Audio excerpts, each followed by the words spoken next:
Hello guys, আসসালামু আলাইকুম। আমি চম্পা আক্তার নতুন একটা ভিডিও নিয়ে চলে আসলাম আপনাদের মাঝে। সেটা হলো বোম্বাই মরিচের আচার কিভাবে বানায় সেটাই দেখাবো। প্রথমে আমি সরিষার তেলটা গরম করছি, পাঁচফোড়ন দেওয়ার ভিতরে দিয়ে দিলাম আমি রসুন মানে আস্তা রসুনটা।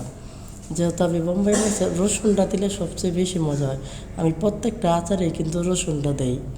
আর এদিকে দিয়ে দিলাম আমি হাফ কেজির মতন বোম্বাই মরিচ আর হাফ কেজির মতন রসুন, প্রায় 1 কেজি না। এর মধ্যে আমি একটু রসুন বাটা দিলাম, তারপরে জিরা বাটা, তারপরে একটু হালকা দেবো হলো আদা বাটা, আর একটু পেঁয়াজ বাটা দিয়ে বা লবণ, তারপরে একটু দিয়ে এটা আমি নাড়াচাড়া দিলাম যেন তো ভিতর থেকে পানিটা বের হয়। এর মধ্যে একটু যে সজের গুঁড়াটা যেটা আমি বানাইছি নিজে এটা, আর তারপরে দেবো একটু হলুদ, আর হলো মরিচের গুঁড়োটাও দিব। কিসের জন্য? হালকা, মানে ওরকম না, বেশি না, অল্পই দিব, যাতে মরিচেরই কিন্তু একটু কালারটা আসার জন্য আমি মানে সব মশলাই এদিকে ব্যবহার করব। এটাই হলো মানে বোম্বাই মরিচের আচার। এই দেখেন কালারটা এখন অনেক সুন্দর লাগতেছে, যখন এটা হয়ে আসবে তখন আরও সুন্দর লাগবে।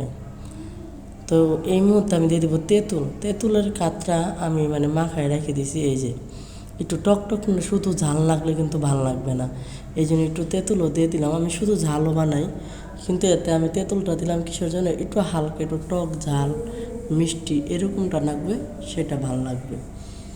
আর এখন দিয়ে দিলাম আমি সরিষা বাটাটা দিলে কি হয়, জিনিসটা একটু মানে ঘন টাইপের হয়, বা সরিষার একটা মানে এদিক দিয়ে সরিষার তেল আর সরিষা বাটা দুইটা দিলে কিন্তু অনেকটা ভালো লাগে। আবার এদিকে একটু পরিমাণ মতো আমি চিনিটাও দিয়ে দিলাম, মানে চিনিটা দিলে একটু ঝালটার ভিতরে ভালো লাগবে, টক মিষ্টি ঝাল ফ্লেভারটা অনেক সুন্দর আসবে এই কারণে।